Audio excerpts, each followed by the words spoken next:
Hello, and welcome to another episode of the Music to Compose You podcast. I'm Margaret Wasick, and today we're taking a bit of a break from our foray through the Beethoven Appassionata Sonata, but I've got something really special to share with you, and it's an interview with my friend and piano tuner, Marc Wienert. If you've ever wondered about piano tuning, why piano tuning is important, why people get into this profession, and the deeper secrets that lie within, then Marc Wienert is the go-to person. He makes it an art, a philosophy, a way of life, and it really goes beyond what we think. And so much so that there was a New York Times bestselling book written about this man. And it's not often that one finds a book written about a piano tuner and pianos in general, and it's a real page turner. I highly recommend this book, Grand Obsession by Perry Nyes. When I read it back in 2008, I took notes, and it struck such a chord, no pun intended, with me. And I thought, gosh, to have such a intriguing person with such an amazing approach that was a spiritual, metaphysical approach to piano tuning reminded me of reading about Pythagoras. I said, I can't believe that there's a person like this that exists. And when I finally got the opportunity to have Marc come and tune my piano, well, we became fast friends. And so you'll find this amazing conversation that we go into a lot of rabbit holes. In part one of these two parts, you'll hear about meeting Marc, what is behind his intent to start piano tuning, how did he fall into this profession, and what he brings to the table. And if you listen to episode 1 of this podcast, you heard about my magical piano and what makes it magical. Well, it's Marc. And we're going to go into that. And I think you'll have a lot of fun. Even if you're not interested in pianos, I guarantee you this episode will have something in it for everybody. Welcome to Music to Compose You, where the timeless melodies of classical music intertwine with narratives of personal transformation. Join me each week at my Steinway piano on a journey through the symphonies of life. We explore how the power of music shapes our stories, ignites our passions, and leads us towards profound inner growth and physical healing. From the gentle cascades of a Bach prelude to the triumphant crescendo of a Beethoven sonata, each episode will resonate with the melodies of our experiences, inviting you to discover the transformative magic of classical music.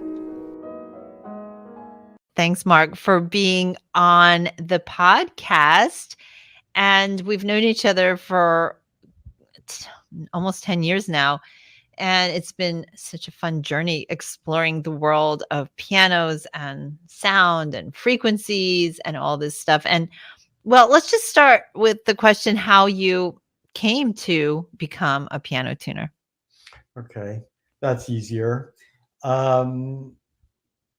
I was studying film scoring at Berklee College of Music, and it was costing a lot of money, and my student loans were skyrocketing, and I realized it was an unsustainable venture, and I was confused in my life and uncertain what to do. And my mother suggested, Marc, why don't you look into piano tuning? It keeps you in the music space, but gives you a way of earning a living. So wise words. Happens to be that in Boston, one of the best piano tuning schools available was there, and I was able to. I withdrew from Berklee and tried to enter into the course study of piano tuning, and it was very near the beginning of the semester, and they hemmed and hawed, and I begged and begged. And they finally said, come in and take a test. And I took a test, and I guess I must have passed that test because they immediately enrolled me. Hmm. Well, do you remember what kind of tests they asked? Yes, it was very specific. They demonstrated unison tuning, and so there was one string that was remaining constant and a second string that they were moving. I guess with a tuning hammer, I should be clear to other people who are listening what that means. So somebody was turning a tuning pin and causing the second string to move relative to the first string that was remaining constant. And it was up to me as they went above and below that note that I would indicate when I heard them at the crossing point where the bow strings were in tune with each other. So Wow. on the way, if they were below, if the second string was below the note, they would raise it to be above the note. And I was to indicate what point did they pass the clean unison to end up above. And they would go above and below. And each time I was to indicate when the two notes were equal to each other. Mm-hmm. Apparently, I was able to do that without difficulty. Yeah. So now that you are teaching me how to tune, I see this as like such a new and exciting way to hear. How has that changed for you from that first test, hearing when something is clean and the unison is in tune versus now? Has this experience changed for you, evolved over time? And if so, how? Are we talking specifically about unison tuning? Yes. Um, And let's clarify for our listeners what unison tuning is. okay. In the piano, some notes have multiple strings. So the hammer hits multiple strings simultaneously. And all three strings have to be the exact same note. So when you're tuning one string to another string to be exactly the same note, that's called a unison, as opposed to an interval, where Mm-hmm. you might be tuning a string to be a third or a fourth away from the object string, let's say. And so unison is tuning two strings to be exactly the same pitch or hertz or vibrations per second, or frequency, or whatever word you want to use. Mm-hmm. So unison tuning has become, well, I think this is the natural course of any evolution, has become simpler and easier for me. Yeah. And at the beginning of a piano tuning journey, it's typically one of the most difficult things. Mm-hmm. For sure. For sure. And, now having watched you tune over the years so many times, I'm always stunned and amazed that you can carry on conversations while tuning, that you've gotten to be so sensitive to those vibrations. And so obviously, you must be doing something more than hearing. Are you hearing or feeling the vibrations in your body? Like, how do you do that? Well, I think chat and tune maybe is not really a central topic. I don't know of anyone else who does chat and tune. Okay. I've been given a gift, and the gift includes chat and tune. That's insane. That is so crazy. That's like juggling 1,200 things at one time. I can't even, when the students I have always laugh at me because I might be saying something to them and then they start playing, and then I I cannot talk while I hear playing, or when I play, I have those 2 channels are so on opposite ends of the spectrum in my brain.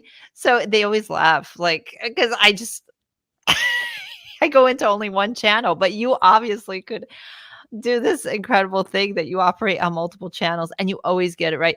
Let's, you know, let's just cut to how we met because it was sort of an interesting story. And I'm just going to give a little bit of my background.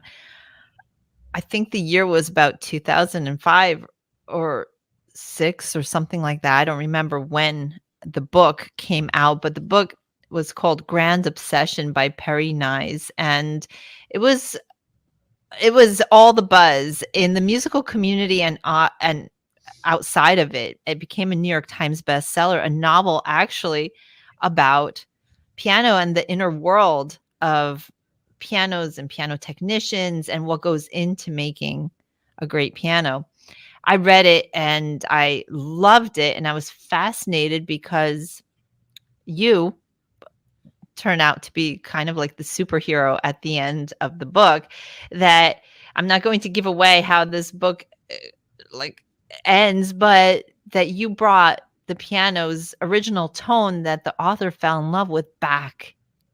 And I said to myself, wow, I really want to meet this guy. I would love to explore the journey of how to tune the piano to a different frequency. And I've talked about a little bit how we first went into that exploration of tuning the piano from the standard pitch of 440 to 444, which was, we were actually going between those two things, like, should it be 432? Should it be 444? We were really trying to find a more healthy, a more resonant way to approach the piano. And I asked so many different tuners, let's bring the piano up to 444. And everybody said it can't be done.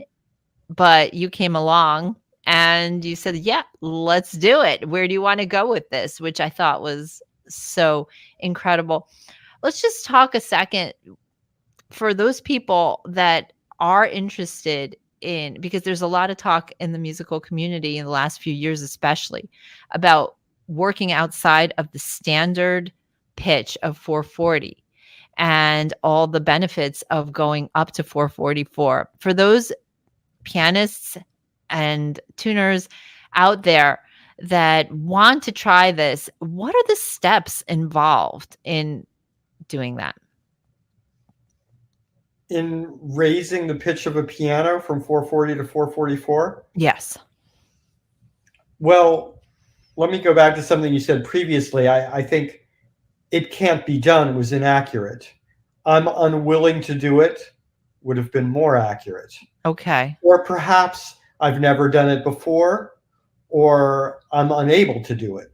But unable to do it doesn't make sense because there's a tuning pin and a string attached to it. And you can turn that pin to your heart's content, up and down and up and down and up and down. And let's say it's an A for simplicity. You can go up to 450. You can go down to 420. You can do anything with that tuning pin. If you're going up, you will eventually find a point where the string may break. Yeah. Perhaps not widely known fact is that piano wire, it was determined by the great thinkers of the piano industry that piano wire sounds better when it's a certain percentage of the path towards its breaking point. So all piano wire is pulled tightly enough that it's fairly close to its breaking point. Mm-hmm. Now, strings break for other reasons, metal fatigue, so on and so forth, or deterioration at a termination point or whatever. But assuming that all of that is robust, then there's still a tension at a given speaking length at which the string will break. But going from 440 to 444 is hardly the break zone for modern piano wire.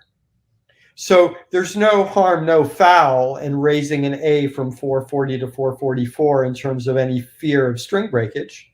And then you just follow through like any normal tuning. You set the A and kaboom, you tune the rest of the piano. and maybe some tuners that are using an electronic tuning device, they may start on note number one.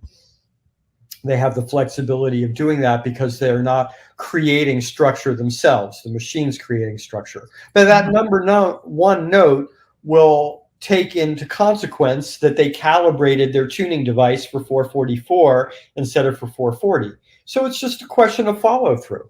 You set your device or you set your A to 444 and you tune the piano like you've always done. So no mystery there. You just raise the pitch, lower the pitch. It's something that's very common. Often pianos are below 440.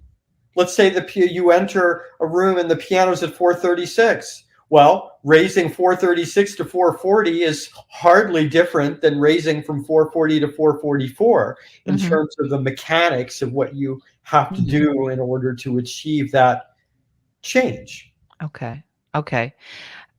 But yet it seemed to be like I was asking for some huge thing. Is it because it requires multiple tunings to get the piano to set to that new? Well, it would require multiple tunings to get the piano to stabilize. And depending on your skill with pitch raising, whether you're able to accurately anticipate how the final tuning is going to come out, then you may have to do multiple tunings to go from 440 to 444. And certainly if you wanted to achieve a high level of accuracy, you would need more than one tuning to do it. Okay. But other than that, again, the work of manipulating the physical matter so that the pitch goes up and down in the piano is work that's done all the time. Although rarely done, piano tuners are sometimes called upon to lower the pitch. Either way, lowering or raising is more work than doing a fine tuning where some notes are tuned slightly higher, some notes are tuned slightly lower in order to create an ideal alignment. Now, this is really where the muffin breaks free from the pan, because there's one thing about tuning. There is a piano that is in tune, and then there is Marc Wienert's tuning, which is a whole other level of tuning. And I'm not the only person to say this is a total embarrassment. Well, I'm sorry. I'm going to embarrass you now. Excuse me for interrupting. Yeah, sorry. Let me just say quickly, for all those other fellows in the tuning community, I don't have any special sauce. Okay, but we're going to investigate. What is that sauce? I don't have any magic tools that no one else has but me. Yeah, okay, operating in the same zero-sum game that Pythagoras established for all of us thousands of years ago.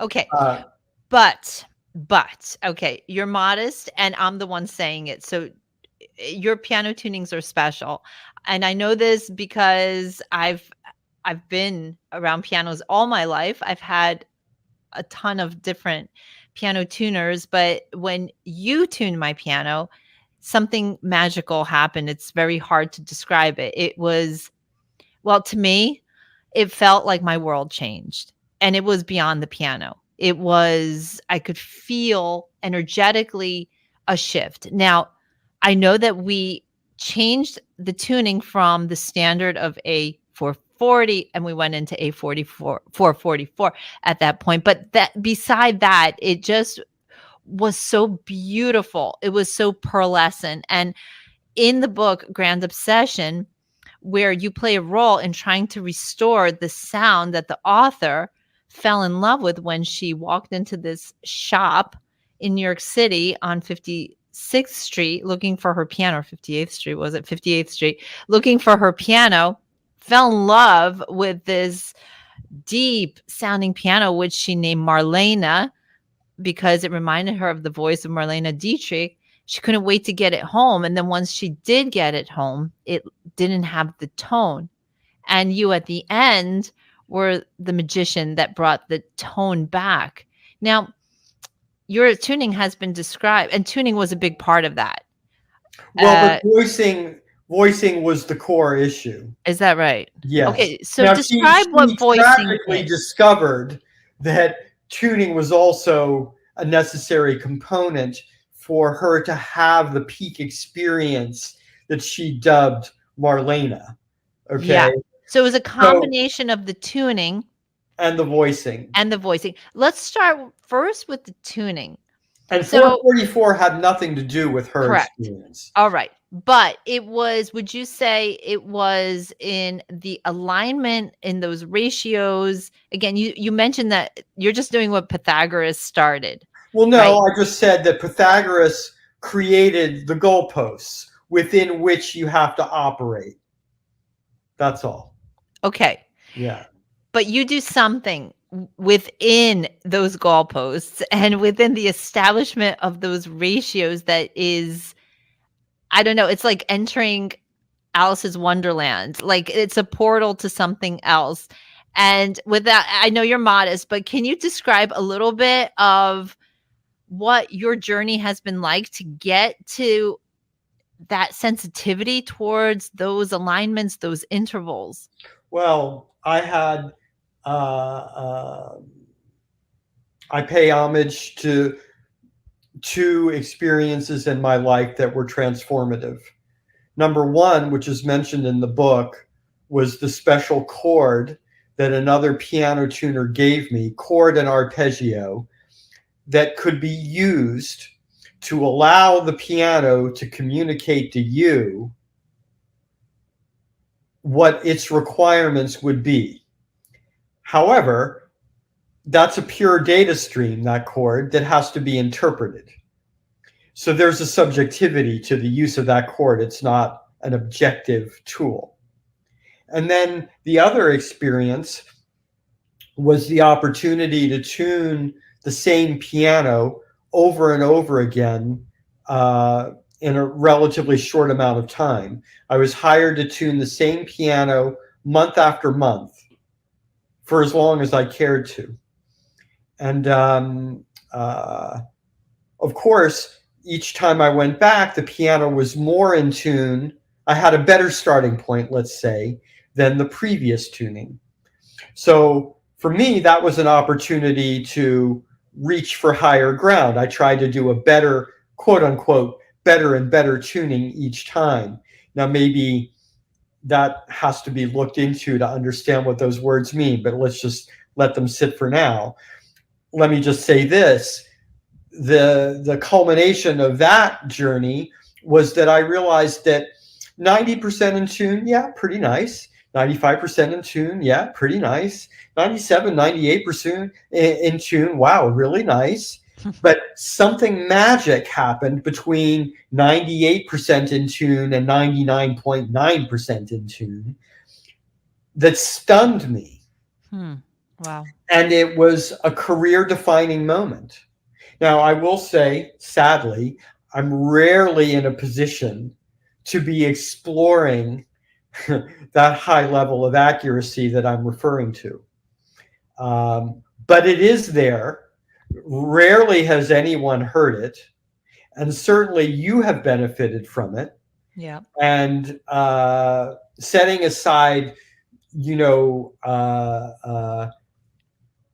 the absolute values of particular frequencies, the relativity, which is what we're discussing now,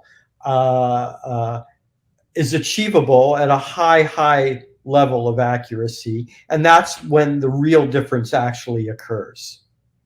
The reason most people don't think there's any difference in piano tuning is because they're comparing 90% to 92%. Yes. Well, there isn't much difference there. Compare 92% to 99%, and now you're going to hear something. Even if you don't know what you're hearing, you'll experience the difference, I personally believe.